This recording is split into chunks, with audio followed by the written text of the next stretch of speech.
Welcome to Neurosalience, the OHBM podcast.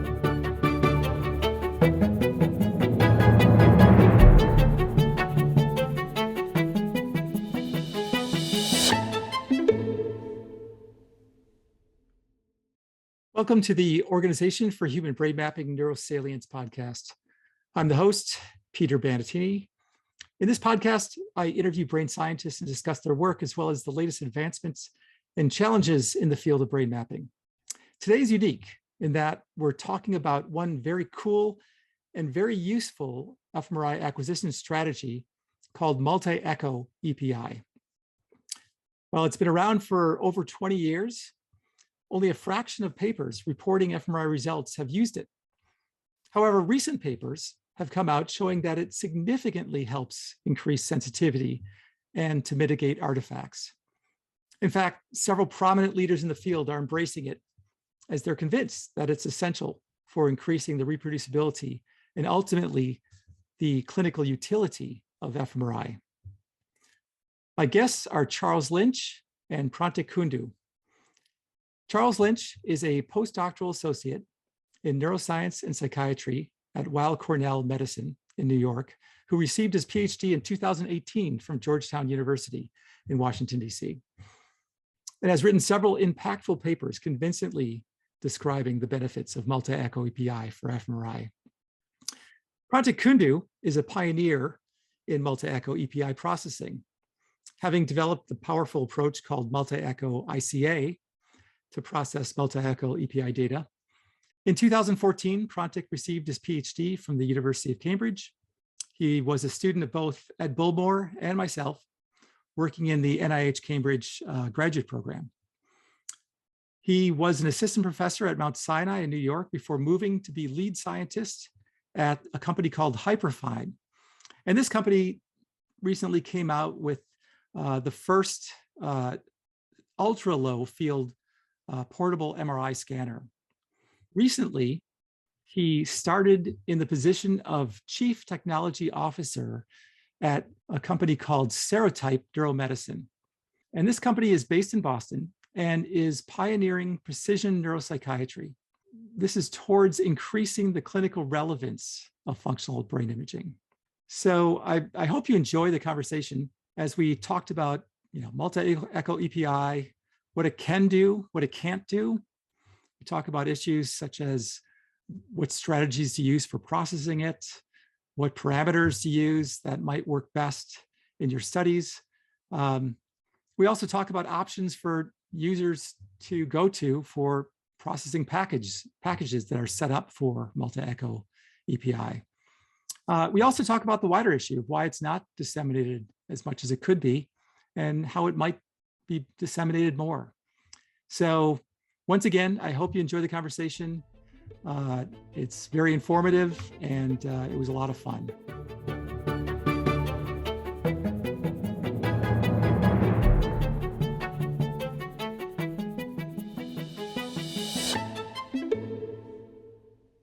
Just to begin, let's just start out by introducing yourselves. So why don't we start with Charles? Yeah, sure. Welcome to the show.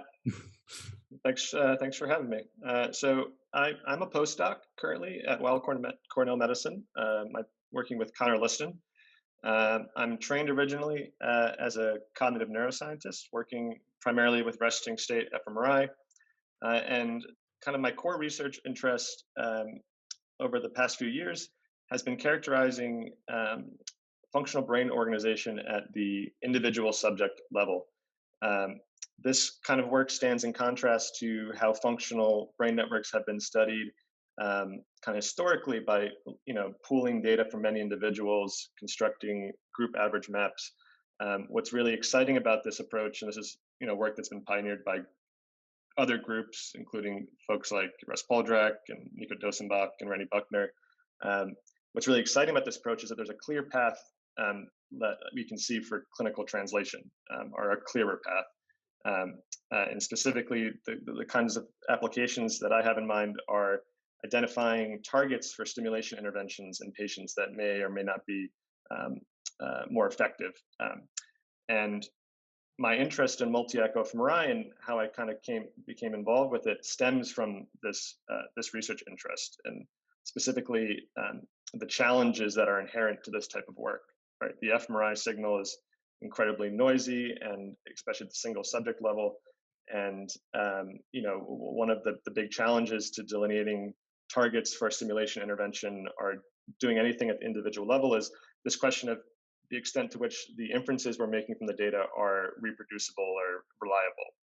So as I started my postdoc here, this is one of the questions that I kind of constantly had in the back of my mind, and my P and I were looking for tools and approaches that may help boost reliability at the single subject level.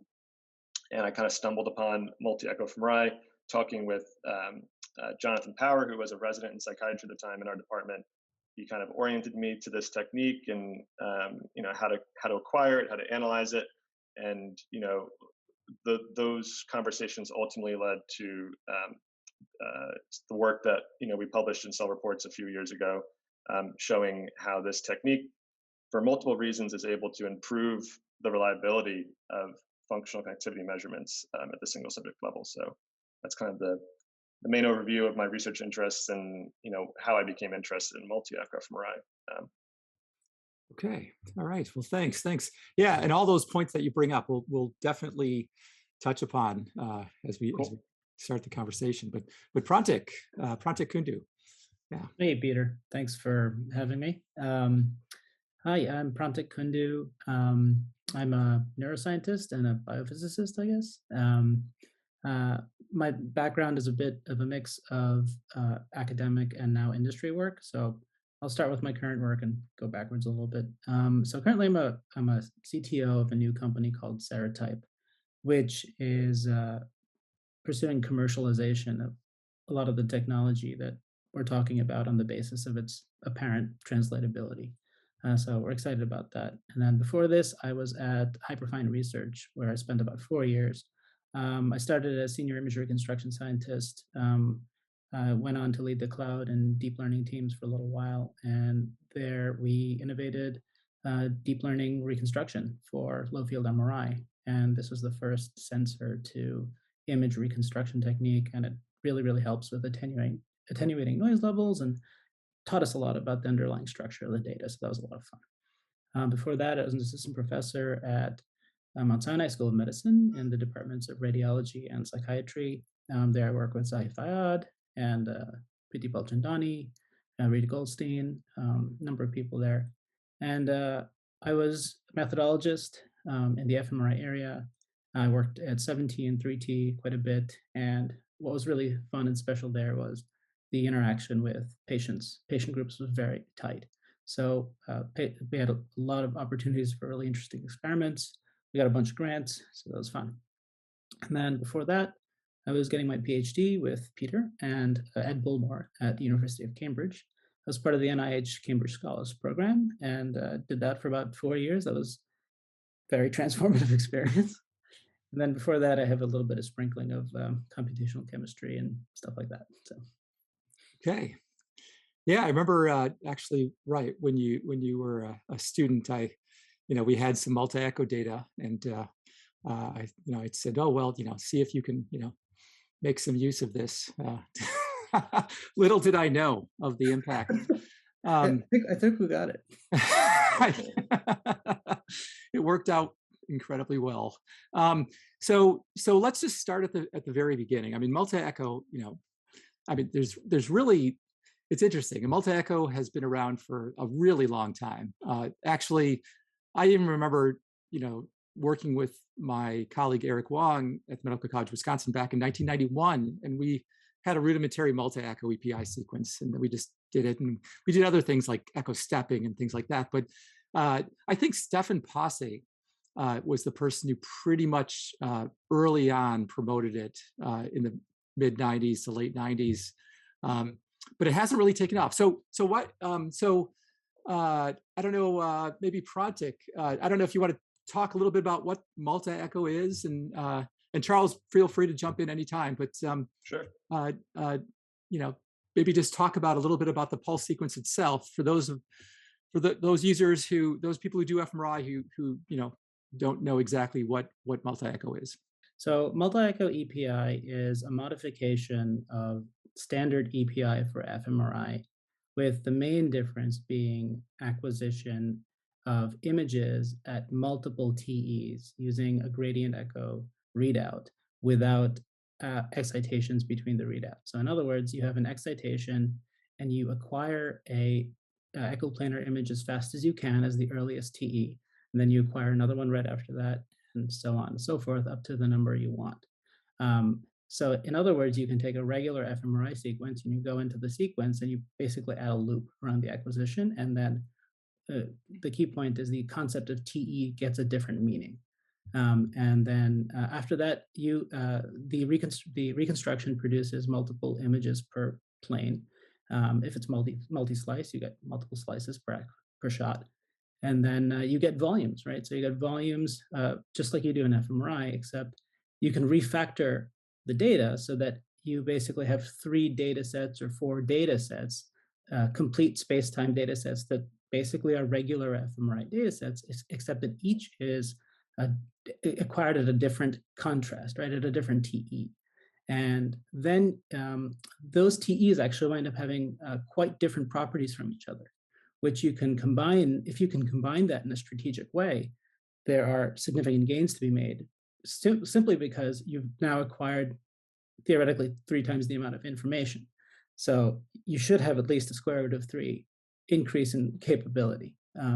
So that's basically what we're doing. We're trying to leverage that information, which is, by the way, a type of relaxometry at the end of the day. It's basically a type of decay imaging, which is, pervasive throughout MR. And, as Peter said, he did this in his thesis. And then Peltier and Noel actually made the first representation of this in resting state by simply taking a seed and showing its TE-dependent scaling. And then the Nijmegen group actually saw that this was very important for 7T because, at 7T you have this problem of a greatly increased susceptibility artifact. So, there are a number of ways to deal with that. Like the simple way is increase resolution.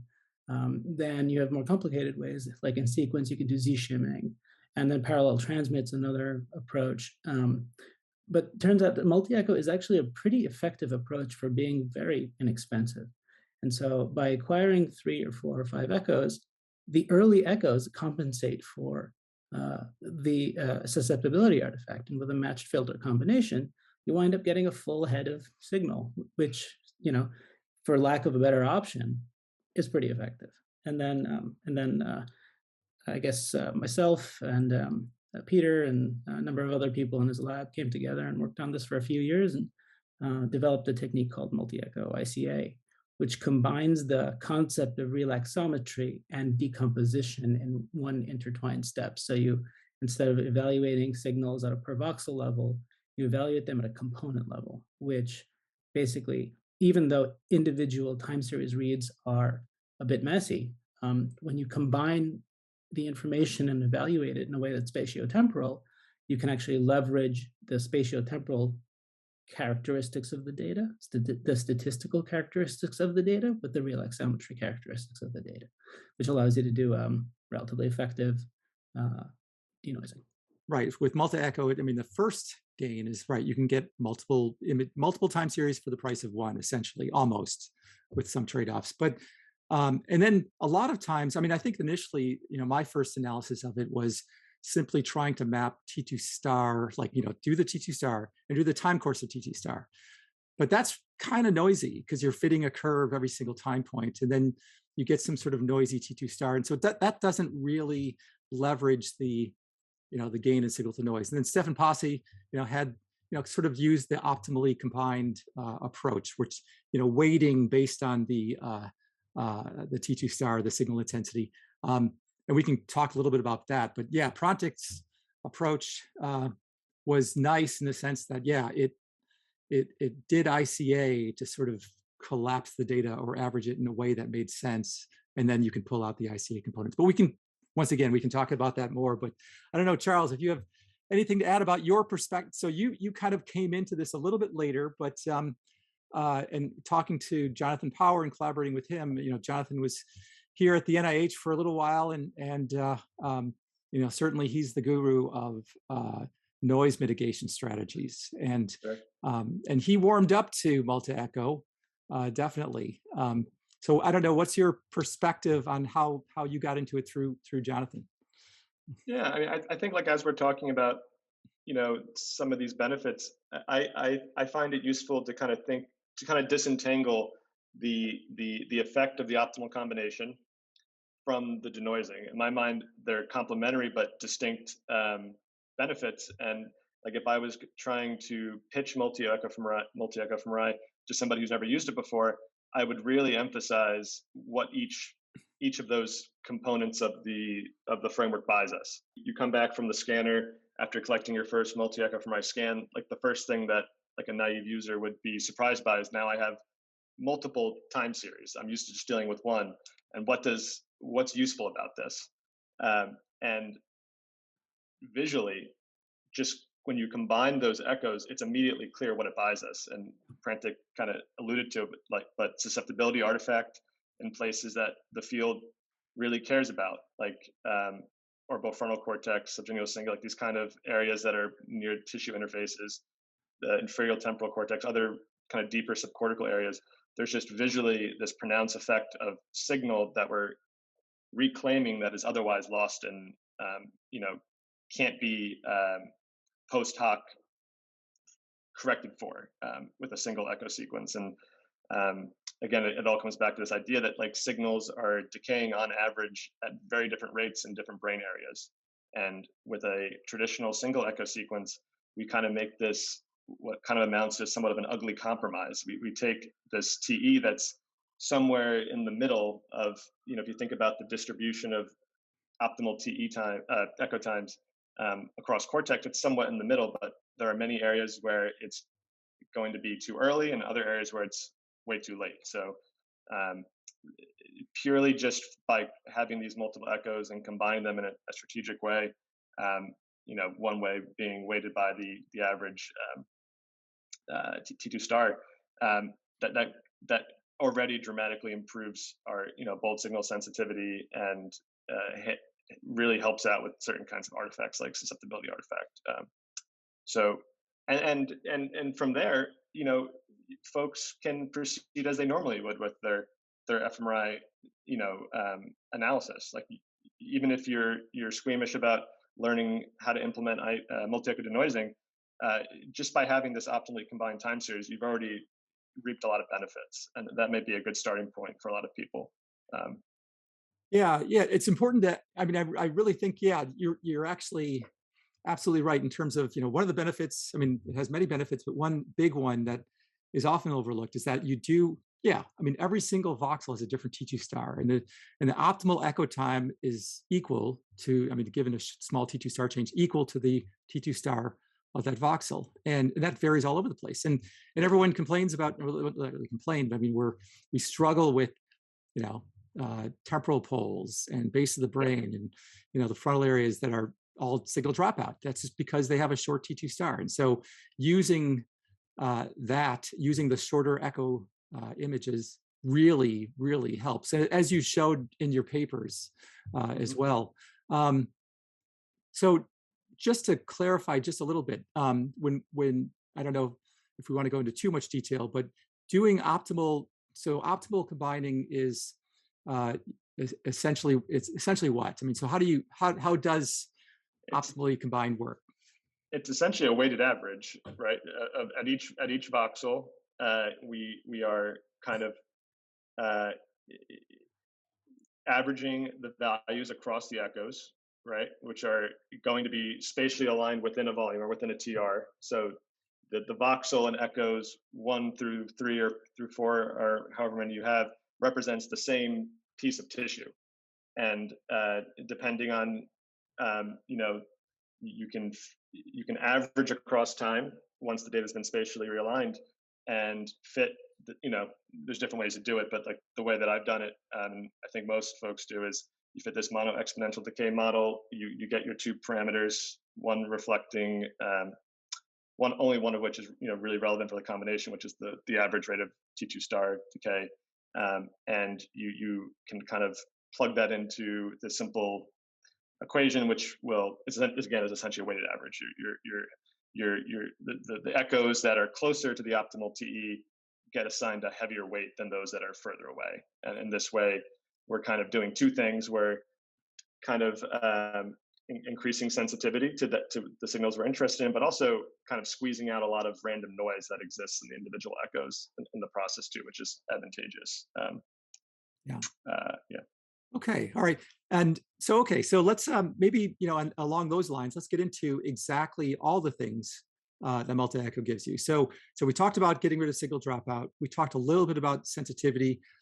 In terms of motion correction, I mean, I think the power of multi-echo ICA, what Prantik demonstrated, is that not only do you increase sensitivity because you just have more images, but also you increase the sensitivity to artifact, because bold effects are T2 star changes, and non-bold effects don't show this echo time dependence. Now, I don't know, Prantik, if you wanted to get into that as far as the reducing motion artifacts and other, artifactual signal changes. Sure, yeah. So as Charles mentioned, the decay is, a simple exponential decay that we've kind of seen all throughout our education. And it takes the initial intensity, that's the intercept parameter, and the decay. So as Charles said, the decay is reflective of susceptibility weighted transverse relaxation. That's the bold process. The intercept is reflective of spin density, basically. So the theory is that a head motion is like if you had a pixel and the tissue inside moved around, right? The tissue inside changed from one spin, basically one density to the other density. So instead of looking at it from the point of view of the entire head moving, you can think about it from the pixel level. So the problem then of motion is the single pixel is now sampling different things at different times. So what happens is earlier echoes are actually spin density weighted, and later echoes are T2 star weighted. So when you do that optimal combination, as Peter said, you're actually enriching the data for artifact. In fact, you're strengthening the representation of artifact in the data, and also attenuating thermal noise by a lot. So it makes it easier to disentangle. And so essentially, that's the key step, where you have this match filter combination, and now you emphasize the different aspects of the data. You reduce the thermal noise, which makes a different data set in terms of its dimensionality. So in terms of motion, head motion is basically a large part of it is the spin density modulation due to this fact that the tissue you're sampling is moving over time. And so it turns out that that effect is sparse, right? It's a spatially sparse process, which is why ICA can find it. And we can talk about sparsity later, but essentially that's what makes it distinguishable from other things.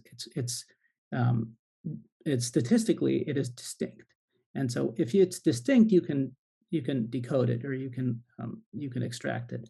And once you extract it, you can identify it as a spin density modulation. It's quite specific to the S naught spin density modulation. So it makes it pretty unambiguous to remove. And that's the other nice thing. Like this approach is actually of expressing motion as a spin density modulation, and then removing it is actually very robust. Proper head motion is very S naught weighted. In fact, and there are joint components, like there's some shared components, but they're much smaller than the major S naught weighted components. So it works very well. Yeah, and we might get into talking more about using ICA, but before we do that, also it seems that so motion, increasing sensitivity, signal dropout, and especially like even we found it was useful for even looking at the base of the brain where things pulsate all over the place. Even if the brain doesn't move, there's pulsation, and that sort of falls out as an ICA component that doesn't show echo time dependence, but it shows S naught changes, and so that we can easily look at base of the brain structures or as well. But one other thing too, and this is some work by Jen Evans in our group, looked at one problem with fMRI is if you have paradigms that inject something very slowly or look at slow changes, you have lots of baseline drifts, and that's why people actually do on off just to get rid of that, separate the baseline drift from the task. But it seems that with multi-echo also that falls out because it's also not a T2 star dependent signal, and so you can get rid of baseline drifts pretty easily as well. And Prantik, it's really interesting because it turns out that we think about drift in the time domain, but it turns out it has a spatial fingerprint. It is spatially distinct as well, which makes it suitable to sparsity. So you can actually you could pull that out as a spatial map with a corresponding time series that's really slow. And this is an aspect of the data of the approach that's not sufficiently utilized. This means you can have essentially any experimental paradigm you want. And we found with Jen Evans' papers, you can have smooth increases and decreases, smooth modulations of your task effect over time. You can have very long blocks, you can have short blocks. This makes continuous performance tasks much, much easier. Just to give you an example of how important this is, the recent paper by Lee and Jasonov in Nature, where the title Local and Global Consequences of Reward-Evoked Striatal Dopamine Response, they found that they combined electrophysiology with a strategy of dopamine agonism and antagonism. So they basically found that the striatal dopamine response that was a slow curve over 120 seconds. It's an extremely slow neural, let's say, phasic response to dopamine. And this would have just not been possible with a single echo approach where you have to detrend. There's no other information to do it. So there's a lot of science that this opens up, I believe. And over the next few years, I think we'll see more of this. So Charles, so you talked a little bit also in your collaboration with Jonathan Power as well. And this is a potential issue that multi-echo, we're still struggling with to some degree, and that is respiration, because there's certainly parts of respiration is also like so to me there's two ways that respiration manifests itself mostly, and that's chest cavity moving, which causes susceptibility changes, which might look like motion a little bit, but in that you can get rid of a little bit.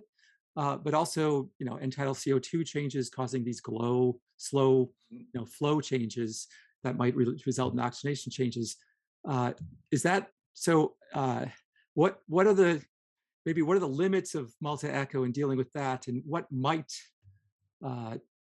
benefit that? And I even have my ideas on how you might even be able to use multi-echo to further get rid of that. And I'm sure Prantik does. But Charles, I'm kind of curious your perspective on that.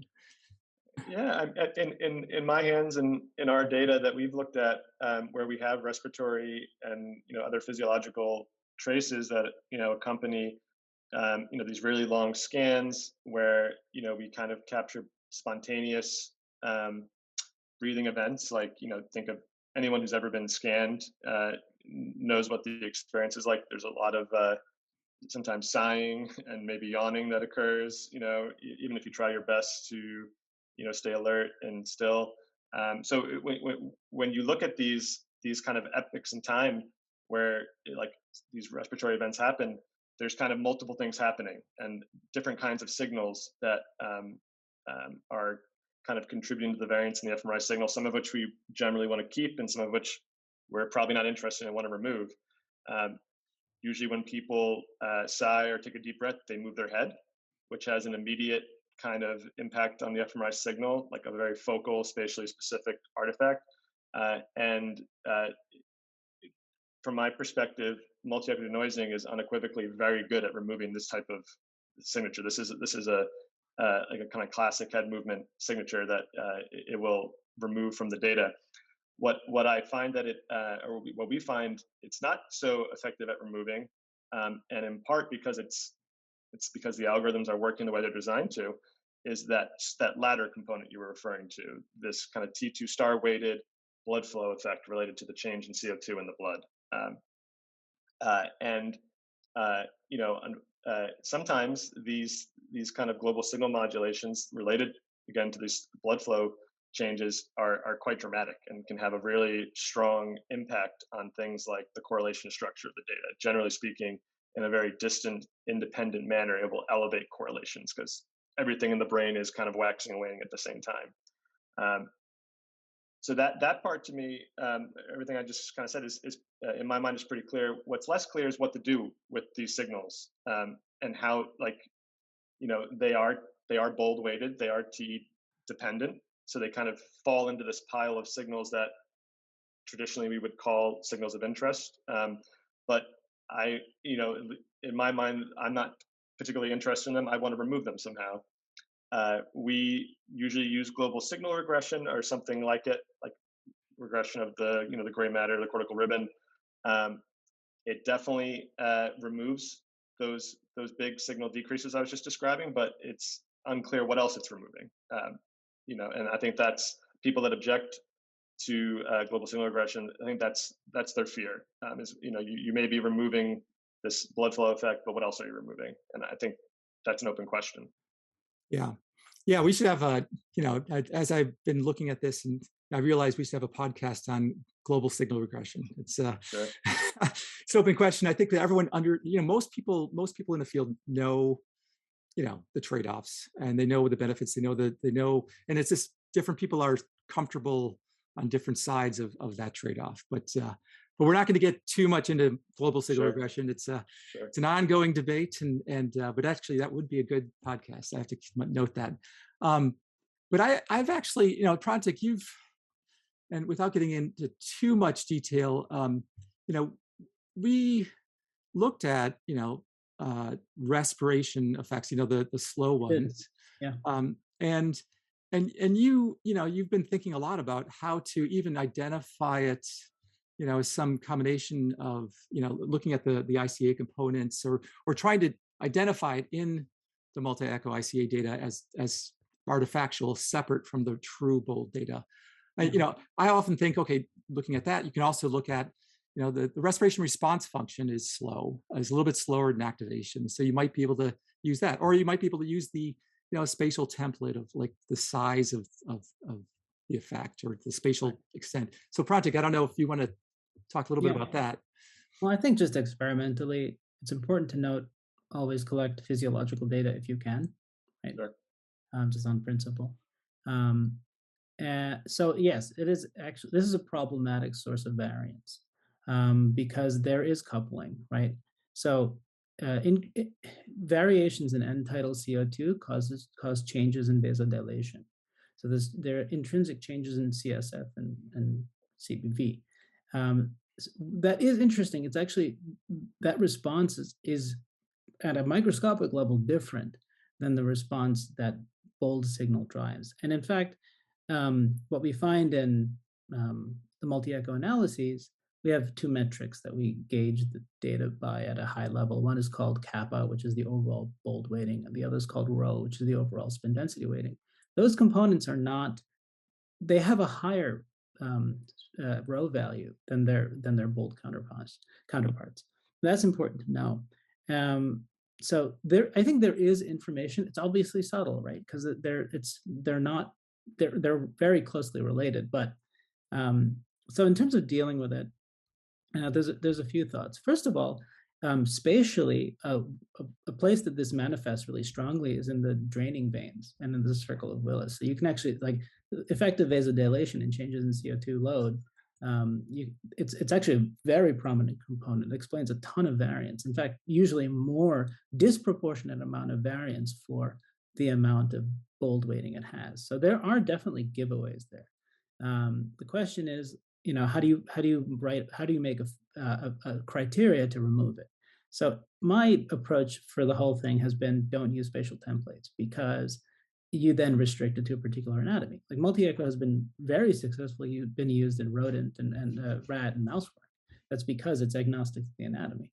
That being said, I think this is an area of further analysis. Katie Chang has recently published on a deep learning method where she identified key areas of brain to sample to identify this respiration-related variation. But I guess we'll get into it. It's important to still disentangle respiration from what we call global signal, because global signal is, I won't say not well understood. It's many things, and you can have, like large signal decreases that Charles referred to. There's very interesting effects going on there. One of them is you actually lose T2 equilibration. You lose that T1 equilibration that you wait several seconds for to achieve in the beginning of an experiment. It takes some time. So when you move, it's the same thing. It's like taking a bowling ball and running it through a bunch of bowling pins. You've just completely scattered dephasing, and when it dephases, you lose signal.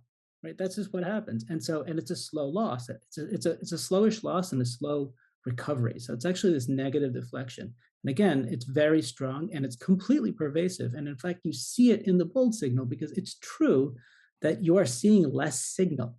That's actually, you're not seeing a bold process per se. You're seeing just literally less signal related to T2 star relaxation because the effect is destroyed temporarily.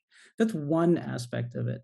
Respiration, the movement associated with respiration can definitely be associated with this. Yeah, I think the jury's out there in terms of how to best identify this. It is a difficult problem. I think there are ways to do it because it is at some level distinguishable from neurally related bold. Yeah.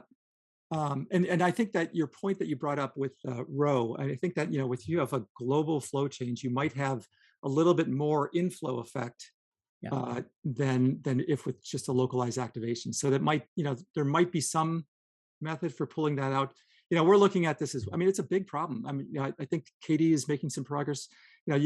Things like retro-ICOR, for instance, work pretty well, but they don't really solve it. I think it's solvable. I actually think that, another strategy that we're just starting to try is, just identifying, using the philosophy of like cross-run correlation and having subjects just breathing a certain rate that's fixed, and then doing the cross-run correlation to see all the areas that show correlation. Because I think that there's different signatures depending on part of the brain of what respiration is. And the reason why regressing it out doesn't work is because there's so many different signatures. Anyway, but respiration is an ongoing problem in all of fMRI, and multi-echo maybe has an avenue towards maybe getting at it a little bit better, but that's not something that it solves. But let's just maybe get into talking a little bit about the trade-offs. So, people might argue, oh, well, I have to do lower resolution with multi-echo, or I have to give up coverage or temporal resolution. A lot of that has been solved with like multi-band and things like that. I don't know, Charles, if you wanted to mention a little bit about that. Sure. I think one of the challenges with multi-echo, from like setting up, you're beginning a study and you want to set up a multi-echo fMRI sequence. You're intrigued by some of the things we're talking about. Is the parameter space is even larger than a traditional scan. Like you have things like the number of echoes and the echo times themselves and so on, and all of these things incur a trade-off. And if you want to have more echoes, you're going to maybe have a longer TR and potentially larger voxels and or less coverage. So I think the experimental questions at hand probably need to govern some of these decisions and dictate what kinds of trade-offs we're willing to tolerate. I think in most contexts, at least the ones that we think about in our group a lot, the ability to control for artifacts and reduce certain kinds of artifacts in brain areas we're very interested in outweighs the need for maybe a few millimeters, fractions of a millimeter spatial resolution or temporal resolution.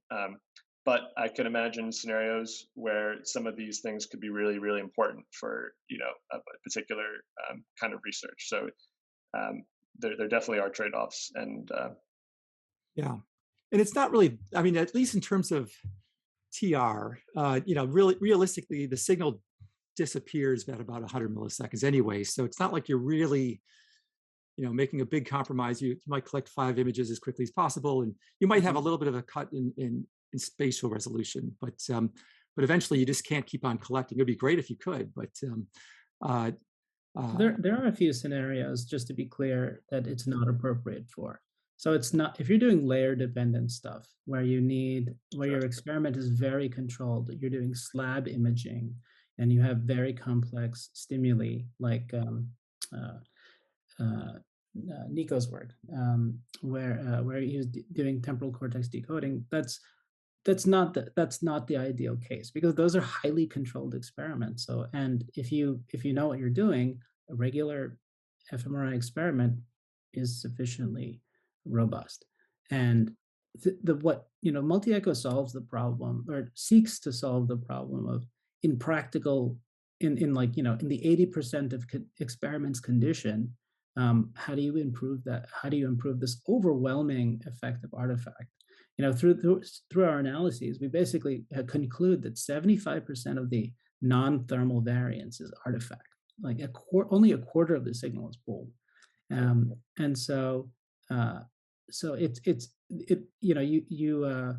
like Charles said, there are significant benefits if you think about it from a clinical point of view, from a throughput point of view, like how big your data sets can get, and how good of a data set you can get out of a otherwise difficult experiment. Regarding trade-offs, the multi-band work has been really effective at reducing TR. So for example, at Sinai, we were able to get like three-ish millimeter voxels with a TR of less than a second, like about 880 milliseconds, which is fantastic. That's whole brain. That's whole brain. That's whole brain. And so it's achievable. And that was on a not a Skyra, right? That wasn't even on the Prisma. So that's important. And then with regard to spatial resolution, this is more complicated than I think it's been discussed. So because it's an interaction of what the data are and how you process it.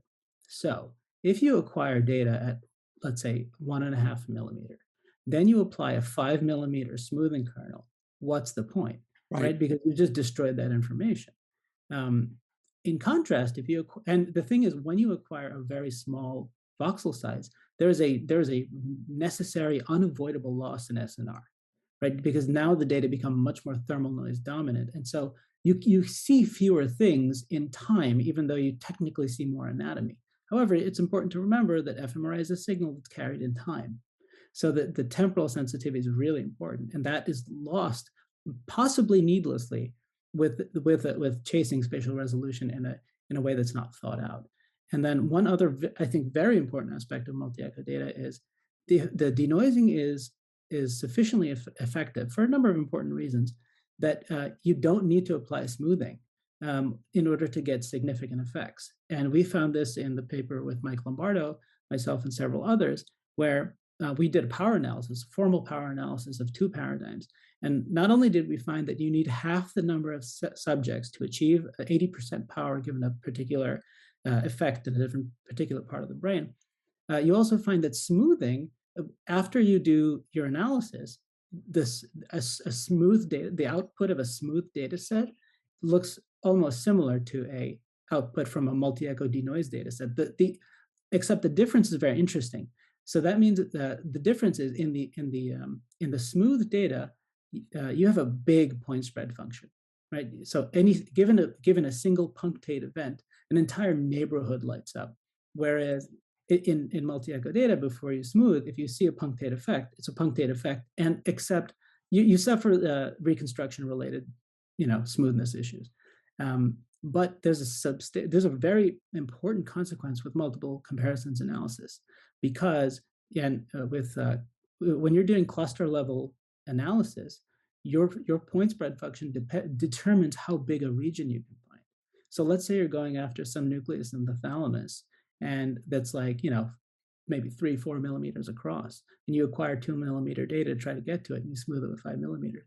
Even if you saw the effect, statistically, you're no longer allowed to claim it, because it is below the point spread function. Any random pixel would have an effect that size. However, with multi-echo data, if you don't smooth, more principally, if you don't smooth, you just let yourself find activations from a much greater number of regions, small regions, which are actually very important in disease. So the issue is more complicated than the spatial resolution is more complicated as a trade-off or as a goal as people think. So so then if you have slightly larger voxels, you get a lot bigger SNR, which is really important depending on what you're doing. Yeah. Yeah, and certainly you can have slightly larger voxels and with your shorter echo time, you don't have to worry. A lot of people go to high resolution just to reduce the signal dropout, but you don't have to, with Right. multi-echo, short echoes, Exactly. You have lots of signal. And that, yeah, Charles, in your paper that you had improving precision functional mapping routines in multi-echo fMRI and current opinion behavioral sciences. I mean, also the other one on rapid precision functional mapping and as well. You have an effect size increase of, from 24% to 50% in regions of signal dropout. And also like 10 minutes of multi-echo is equivalent to 30 minutes, or 10 minutes of, multi-echo is equivalent to 30 minutes of single echo. So that's pretty, those numbers, people can, easily understand that that's a significant gain. And we're always, and this is, maybe we'll get into this in a second here, but, we're trying to do individual subjects. We're trying to understand differences between individuals, and people feel it's, the replication problem is too significant. This feels like it is a significant, gain that might push us over into being able to do individual subjects. I don't know if you wanted to talk a little bit about that, but yeah, I mean, I'm convinced it is, and I hope as more people like acquire and kind of get their hands on this kind of data, they will be too. I mean, going back a little bit to what Prantik was talking about with the need or lack of need potentially for spatial smoothing. I mean, when I first, one of the ways I like to interact with my data when I'm kind of familiarizing myself and like building my intuition about the correlation structure and the data like for a given person is, Connectome Workbench, which is this visualization tool that the Connectome project put out, has this feature where you can load the data and kind of, drop seeds in different brain regions to get a functional connectivity map, like a seed map in real time. And when I did that with this data for the first time I'd collected it, I had thought like I mistakenly applied spatial smoothing, like overt spatial smoothing already, whereas that wasn't the case. It just looks qualitatively different from kind of traditional kinds of sequences. And one of those things is just, this kind of thermal noise component, which is so dominant in a lot of the multiband single echo scans that people are collecting. So yeah, I think it really removes a lot of sources of noise that are present in single subject data sets that kind of will make it easier, hopefully, for these kinds of N of one applications. But I also think it's important, while there are significant benefits, to kind of be cognizant of it. It's not like a magic wand. Like you can't just stick somebody in a scanner and not give them, instructions about staying. Like there's steps we can take at the acquisition step to prevent artifacts from happening in the first place. We shouldn't emphasize just the post hoc things we can do. Like there's really cool work being done with like real-time motion detection, as well as like more elegant physical head constraints that may used in combination of multi-echo fMRI may kind of be the multi-pronged approach that we need to get more useful single subject information. So that's kind of my thought process on it. Yeah. And so okay. So now, as we go along, we think, okay, so this is, we're for the past, half hour or so, we've been saying pretty obvious stuff. I mean, not really, incredible. I mean, that you'd think that by now, I mean, it's been around for 20 years. It's probably been, really worked on for the last 10. Why isn't it everywhere? And I'm, it's not just trying to promote it. I personally don't care, but I mean, I care about it because I think it's a better technique. So why do you think it hasn't been disseminated? I mean, I have some of my own thoughts on that, but I'm kind of curious why you feel. I mean, I think even in your paper, Charles, that you mentioned, what is it? Some less than like 1% of all the studies are using multi-echo. And there's some people actually who really, would prefer, like for instance, the Connectome project. I remember having a long discussion with them, and they're like, well, we prefer short TR because you can maybe characterize more the, the high frequency noise and get rid of that better. And sure, that's true. But I do think that, I think there's benefits to each, but I think multi-echo simply maybe outweighs that. But so what are your thoughts on why it's not disseminated more? Why people aren't using it? I remember hearing about multi-echo fMRI during my graduate training at various points, and I didn't jump on on the bandwagon then. I think we, when we think about like early stages in our training as brain scientists using neuroimaging, we kind of just adopt whatever the lab we're in is doing, and we kind of carry that processing pipeline and potential biases about how we process and think about our data with us through at least the early parts of our career. And there may be a little bit of a lag, right? Like as now that we have more papers coming out showing the benefits of this technique, more people may just kind of slowly adopt them. So it's also probably important that kind of validated and publicly available software for processing and analyzing this kind of data is modified to handle multi-echo fMRI data. Like there are special considerations that one needs to take when doing like basic pre-processing steps that current packages don't allow for, and then the denoising is a whole nother element. And there's folks on your team and elsewhere that are like actively working on toolboxes that enable multi-echo denoising. So I think those are probably the two kind of factors in my mind, like uncertainty about how to acquire and analyze it just because you're used to doing things one way, and then the availability of tools and software to analyze it. Yeah, I think it's an important problem, and it's not dissemination and there are challenges technically speaking. So from just an enablement factor, practically whole brain multi-echo imaging is not possible without in-plane acceleration, because without in-plane acceleration, your echo times are just way too long. So you can't even get 2 echoes without the signal completely dephasing. So in-plane acceleration has been very important. Just as an aside, yes, in-plane acceleration produces artifacts, but these are also spatially sparse and can be removed in the denoising. So that's actually a really interesting phenomena. So I think, and the parameter space issue that Charles referred to is a problem. I think one way this could be solved is with the vendors, because if the vendors can understand that this is solving many of the problems that their customers want, then they could potentially have a protocol or a series that just has the right set of parameters that are reasonable based on the literature. Now there's a lot of literature covering this. And so from an acquisition point of view, there could be an option. And I think GE has looked into this. They actually had a group led by Alex Cohen that actually published a number of papers actually combining multi-echo with ASL.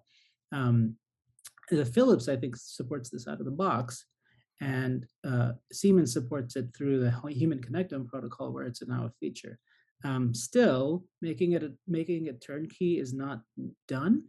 And this is one of the few things where you could make it turnkey. It's completely feasible to make it turnkey, because the turnkey approach will have certain drawbacks, but on the other side, it'll have just widespread availability. The other aspect of it is the software, and I think the multi-echo ICA package has, to my surprise and to my gratitude, has been used by a lot of people in very high impact papers and for large numbers of data sets. That's great. When I went to Hyperfine, I think some of the maintenance of that fell to the NIH group, and another group that's actually led by Elizabeth Dupre at MNI have developed the TED-ANA package, which basically took our code and refactored it into something that can be much more easily engineered than what I had. So we are my approach, which is mica.py. It's an AFNI. You can get it on GitHub. It's still available, and I think it's still a reference. Its performance is still a reference, but there are significant efforts to make the software much easier to use. That's one of the goals of Serotype is to produce a service to help with this. But the vendors really, I think they can gain a lot by producing a protocol for this and making it easier for people. Yeah.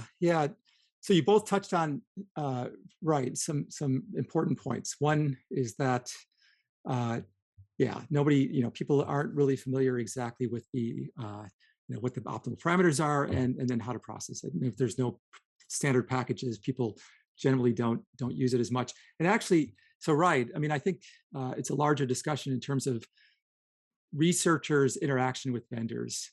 Vendors are generally focused on clinical markets, and multi-echo right now, is not really it's not part of a clinical market. The research market, they only spend a little bit of attention on if multi-echo, for instance, if resulted in getting a biomarker or something and it opened up a clinical market, suddenly you would have a very optimized multi-echo sequence on every single one of your scanners. Right now, and that, I think that is a big problem. I think actually, right now, Siemens has some sequences like WIPs that, if you have a research agreement, you can get it. GE, like Prantik mentioned, has paid some attention to it. They pay attention to it, but they do enough, and it's just enough, but they could always do more. I definitely feel like, and that's part of the problem. A lot of people just, don't have research agreements, and they're like, well, how do we get the sequence? We don't even have the sequence. The other thing too, so with processing, there is, it's still kind of open-ended. Kind of like fMRI was in the early days. Nobody knows exactly how to process it. And certainly there's Tadana. That's, they tried, they're taking a lot of what Prantik did and with other people, giving options on optimally combined versus multi-echo ICA. Prantik has his program in AFNI. fMRI Prep has a pipeline for doing multi-echo. And I think that, people still don't know exactly, the best thing to do. There's, it'll grow. But hopefully, I think the key thing is having, on every single scanner, being able to press a button and say, you can do this is multi-echo. So regarding like the parameters, we covered a little bit of, and Prantik brought up a good point in terms of multiband being absolutely necessary for whole brain. And I agree with that. What about number of echoes? People ask, oh, how many echoes is enough? And I usually say as many as you can do, but that's not really an answer. I think that, is 3 not enough? Is 2 enough? Is 5 too many? What are your thoughts on that in terms of number of echoes? Charles, you want to go for it? You want me to take this one? Yeah, I'd say, 3 is the minimum for a lot of the, I believe, for like, Mica or Tadana to do the denoising. So that's your starting point. We collected 5 echoes at one point. We've kind of now backtracked, and we have a 4 echo sequence that, with less acceleration, that we are happy with. Again, it comes back to this huge parameter space. To really answer this question, you might need to do some coarse exploration of it, and the other thing, I guess I'll say, with respect to the number of echoes, a complementary piece of that is the echo times themselves, right? Like having 4 echoes spanning some reasonable range of, say 10 milliseconds to 60 roughly, is very different than, 20 to 90, or, so it's not just the number of echoes, but also just sampling the relevant time frame. It's also important. In terms of number of echoes, 3 is very effective. 3 gets a lot done.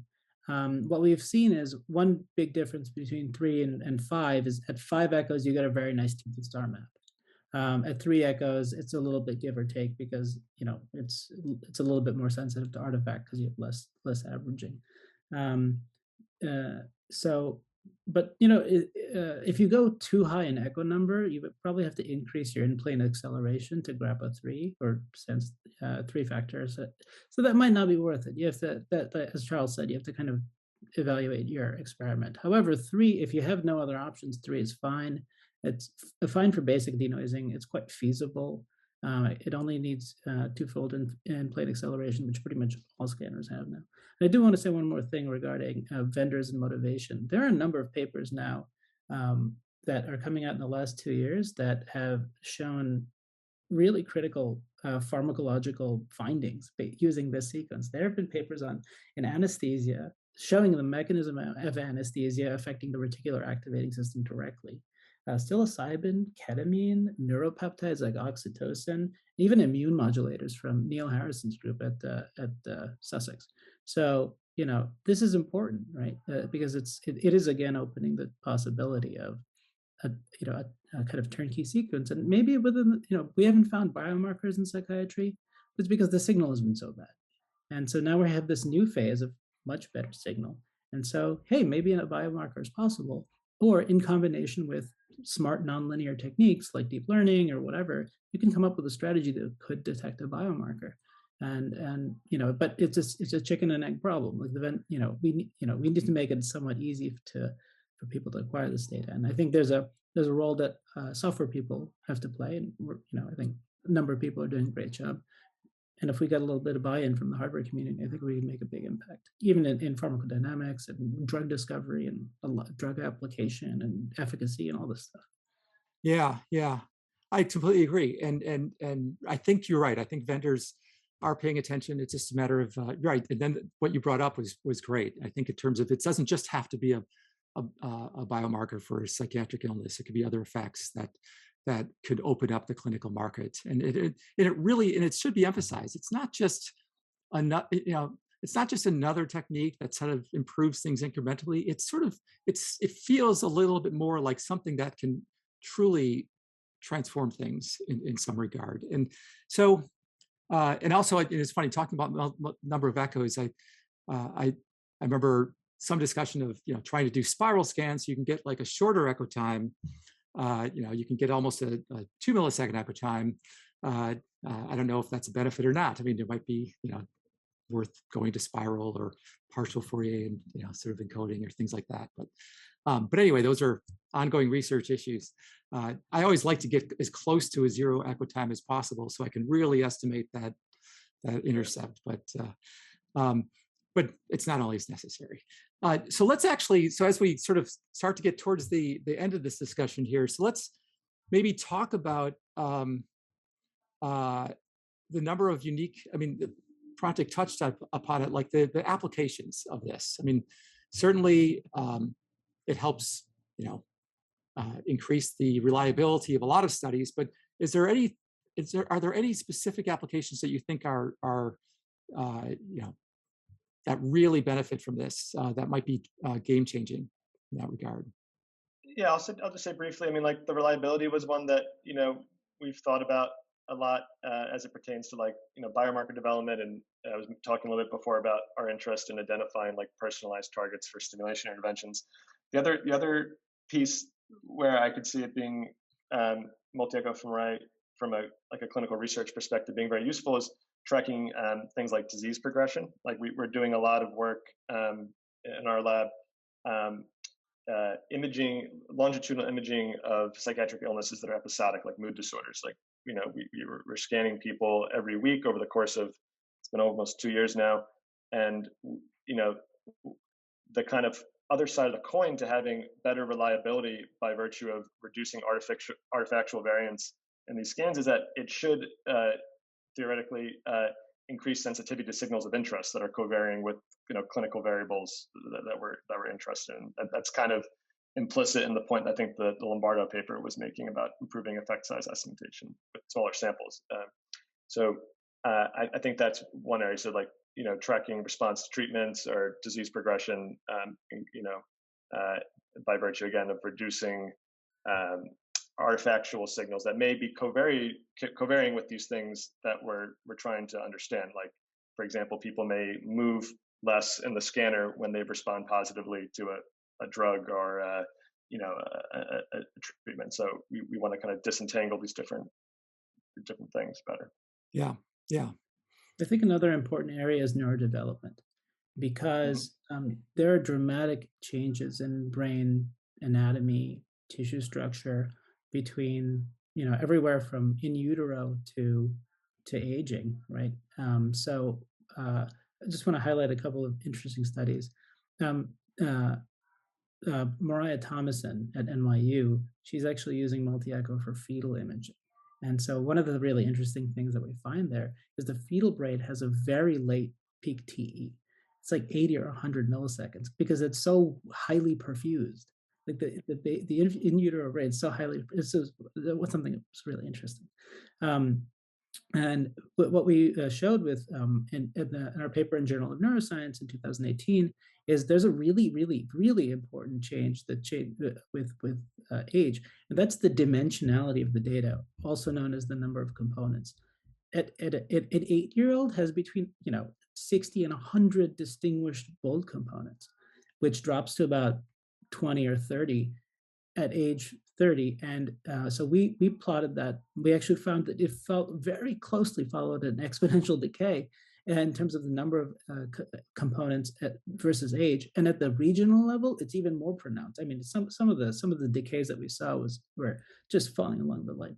So that's an important point, Prantik. I just have to interrupt you there. I mean, that's a really important point in terms of that you could objectively come up with the ICA components in sort of a principled way, as opposed to, if you just do single echo, number of ICA components is how many you decide you want to look for. But with multi-echo, your processing method, it's sort of it's a biological variable now. It's a biological variable that you're able to discern that, and you've shown reduces with development. Yeah. And just a couple of more notes there. Nathan Spring just published in Cerebral Cortex an expansion of the 2018 work, where the 2018 work covered like age 8 to age 40. He's covered from age, I think, 30 to age 80.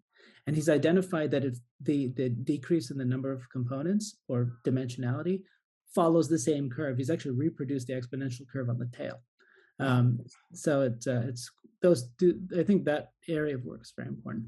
And just in terms of like other areas where multi-echo can benefit, I want to highlight Valerie Voon's and Laurel Morris's work at 3T and 7T, where they're looking at in a number of conditions in addiction and OCD, striatal, basically striatum, the dorsal striatum, subgenual cingulate. They have there's a whole bunch of psychiatric and neuropsychiatric conditions that this is sensitive to, especially involving small subcortical nuclei. So that's another major area. And also, just to mention, Ahmad Hariri, who wrote a paper that was taken by the popular media, and also a lot of people saying, oh, there's a problem with replicability and reproducibility of fMRI. It's a real problem.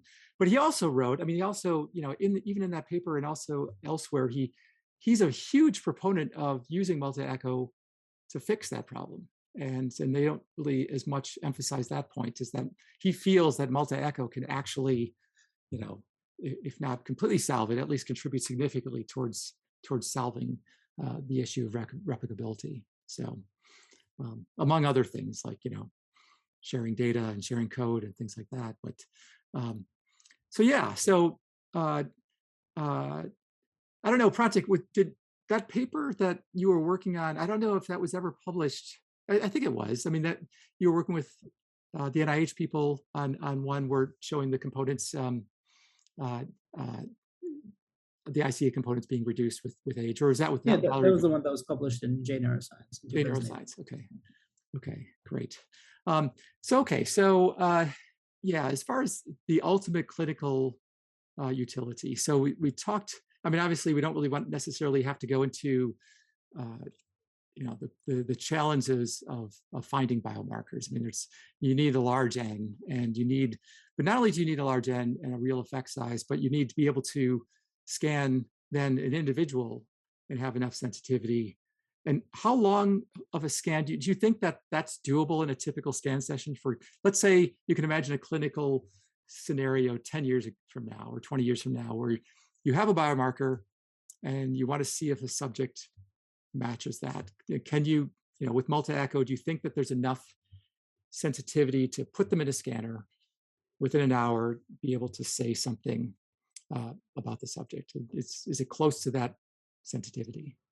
I think it's within reason. I mean, we have patients that we scan with multi-echo fMRI scans. We have usually an hour time slot, and in that period of time, we get 30 minutes of resting state fMRI, usually 2 15-minute runs, and then all the anatomicals we need for the other aspects of the processing. And if we do that multiple times, which we have in the same patients, we can look at, if we're interested in functional activity, for example, we can look at the correlation structure in that person's brain, and we get very similar results. In terms of it being a stable and reliable representation of their brain that distinguishes them from other individuals. So the extent to which a biomarker that would ultimately be found, is based on something like that, I think that's a very promising thing to see. But I guess it would depend on what the biomarker actually is. It might not be connectivity related. It might be something more subtle. It might be something structural, or some combination, right? Some combination. And it might also be task related, right? Yeah. So it could be that the driver does expose something that's more of a biomarker, and so I think that's an important point. Yeah, I mean, and yeah, I'm just trying to think that it does seem that, I mean, it's really an interesting nonlinear,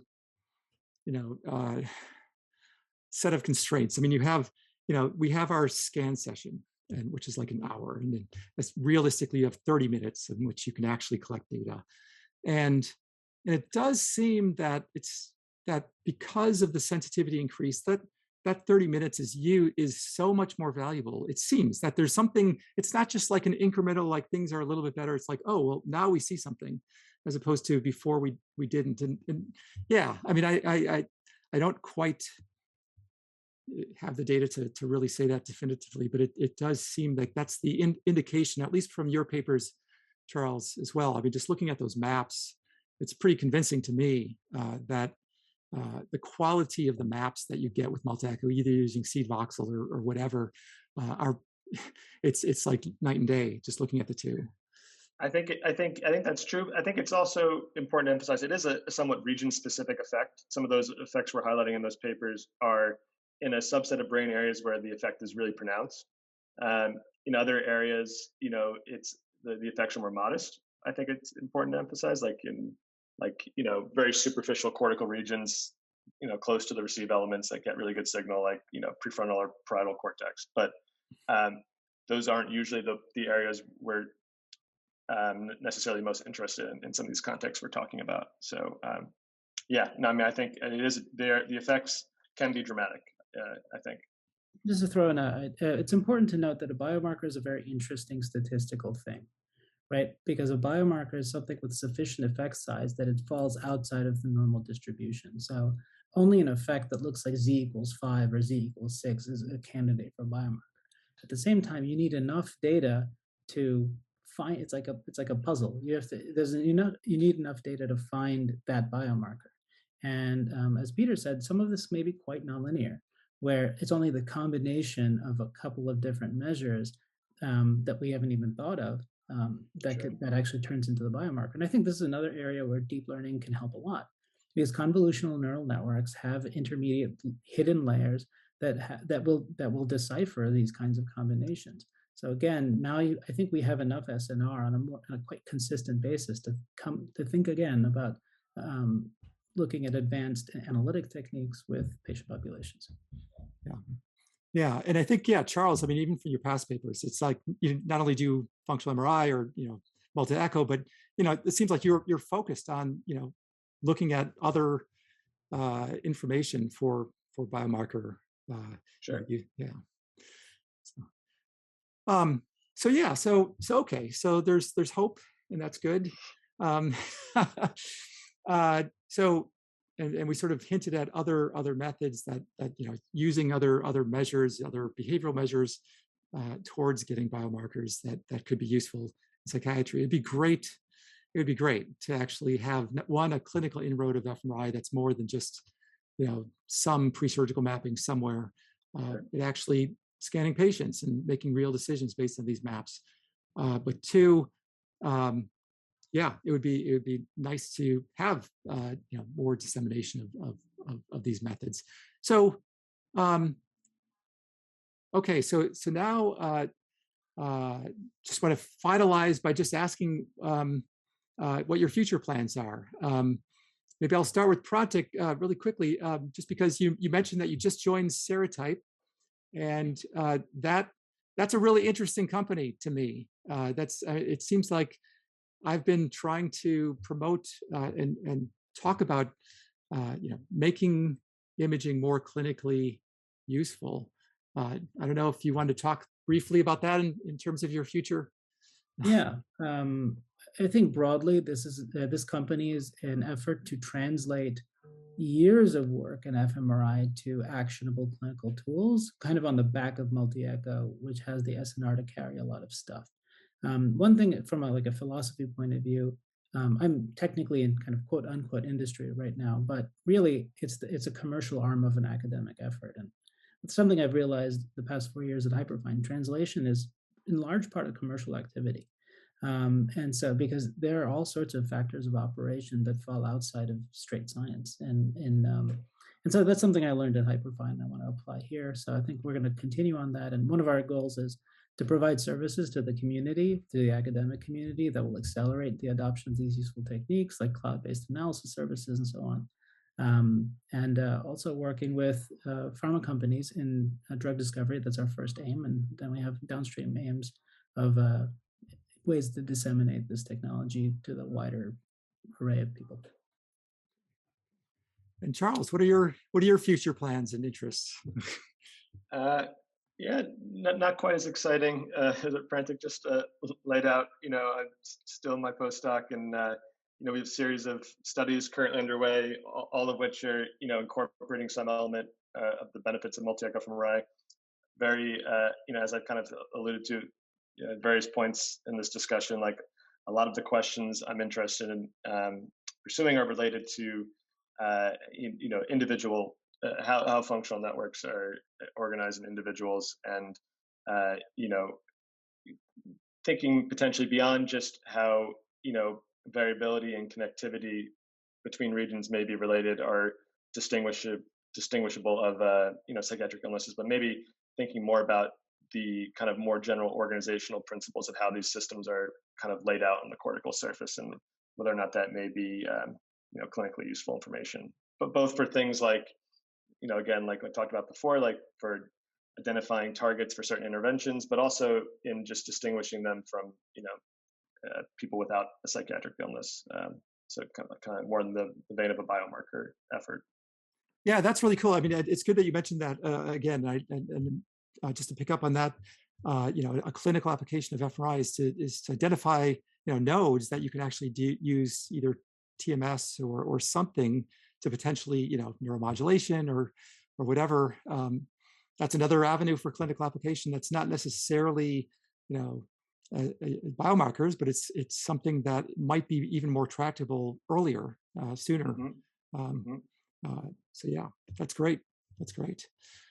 Well, yeah, I wish you both the best of luck, and hopefully, maybe we'll revisit this in a few years and see how multi-echo is doing. And in the meantime, we'll try to spread the word all the more. So great. All right. Well, thanks both of you for coming on the show, and I wish you the best. Neurosalience is brought to you by the Organisation for Human Brain Mapping. This week's episode was produced by Alfie Wone and Anastasia Brovkin.